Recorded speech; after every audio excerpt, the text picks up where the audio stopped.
નમસ્કાર.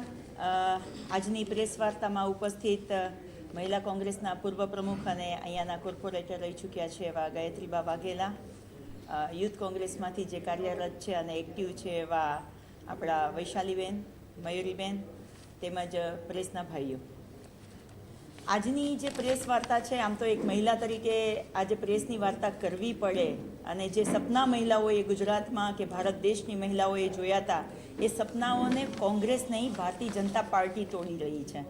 એટલા માટે આ ચોક્કસપણે કહી શકું કે જ્યારે કોંગ્રેસના પહેલાં વહેલા એની બેસન્ટ છે, એમને કોંગ્રેસના ભારતભરના એમને પ્રમુખ બનાવવામાં આવ્યા હતા. એ પછી સરોજની નાયડુ હોય કે તમે કોંગ્રેસનો ઇતિહાસ જોતા આવો, સ્વાતંત્ર્ય સેનાનીઓ તરીકે પણ મહિલાઓએ ભાગીદારી કરી હતી અને કોંગ્રેસની સાથે જોડાઈને જે ભાગીદારી કરી હતી એ મહિલાઓને માન સન્માન આપવાનું અને જે મહિલાઓને પોતાની ખુમારીથી જીવતા જે શીખવાડવાનું કામ છે એ કોંગ્રેસ પાર્ટીએ કર્યું છે. આપ સૌને ખ્યાલ હશે કે ગાંધીજીની આ હત્યા એકવાર નથુરામ ગોડસેએ નથી કરી, એવી વારંવાર હત્યા કરવાનો 3 વાર પ્રયાસ કરવામાં આવ્યો હતો. એટલા માટે કે ગાંધીજી કાયમી એવું ઈચ્છતા હતા કે મહિલાઓને અને ખેડૂતોને માન સન્માન મળવું જોઈએ અને મહિલાઓ આગળ આવવી જોઈએ. તો આ એ જ આરએસએસની માનસિક વિચારધારા ધરાવતો જે ભારતીય જનતા પાર્ટીનો પક્ષ છે ને, એણે પહેલેથી જ ક્યારેય મહિલાઓનું સન્માન નથી કર્યું. એ આજે શું મહિલા સન્માનની વાતો કરવાના છે? આપણે ગુજરાતમાં જોઈ રહ્યા છે.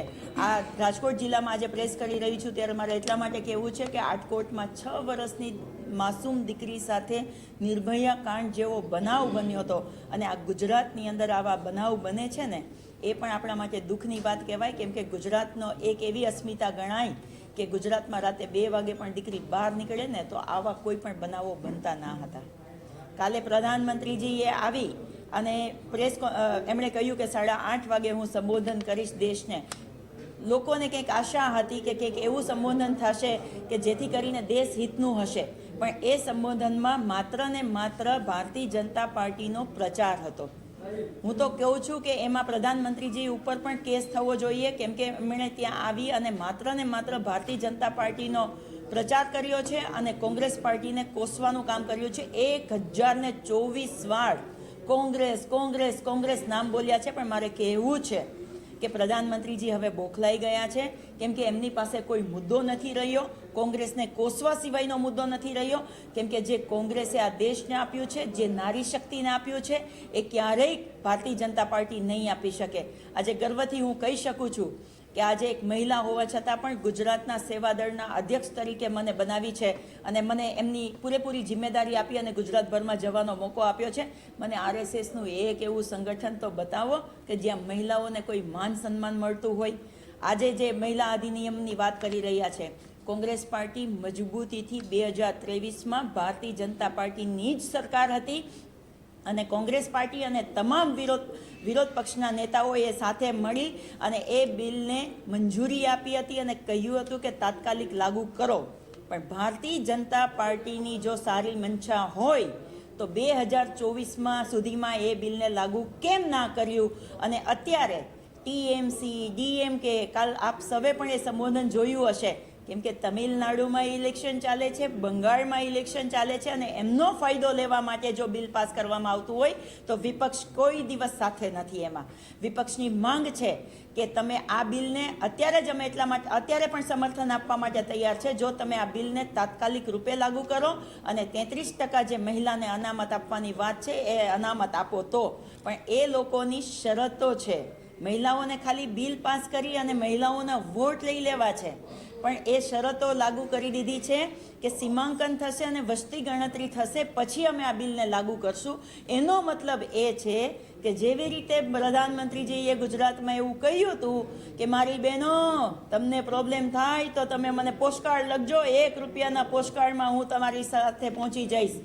એવી જ રીતે આ મહિલાઓને ગુમરાહ કરવા માટેનું બિલ લઈને આવે છે. તો એમાં કોંગ્રેસ પાર્ટી એટલા માટે સાથ ના આપે કે આવનારી મહિલાઓની પેઢીમાં મહિલાઓ એમ ના કહે કે વિપક્ષમાં તમારી પાસે મજબૂત જોર હતું, તમે શા માટે આનો વિરોધ ના કર્યો?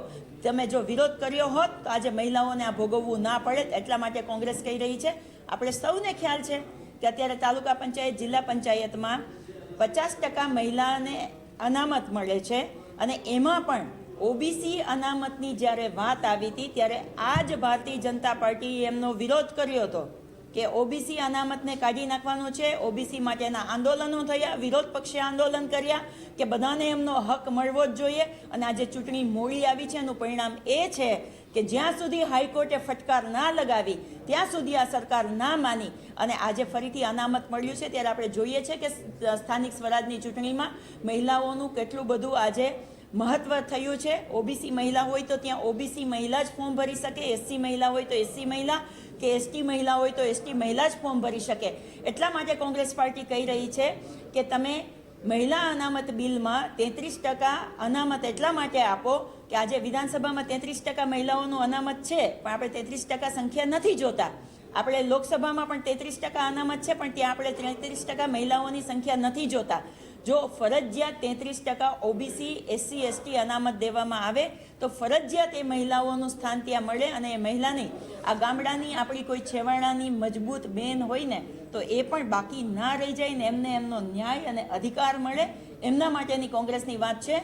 જે ખોટી ખોટી વાતો કરીને, રોદડાં રડીને કે પછી ઇમોશનલી વાતો કરીને તમે હવે મહિલાને ગેરમાર્ગે નહીં દોરી શકો સાહેબ, કેમ કે આ દેશની મહિલા મજબૂત મહિલા છે. આ દેશે રાણી લક્ષ્મીબાઈએ આપ્યા છે, આ દેશે આપણને અહલ્યાબાઈ પણ આપ્યા છે, અને આ દેશે આપણને ઇન્દિરા ગાંધીજી જેવા લોખંડી પ્રધાનમંત્રી પણ આપ્યા છે.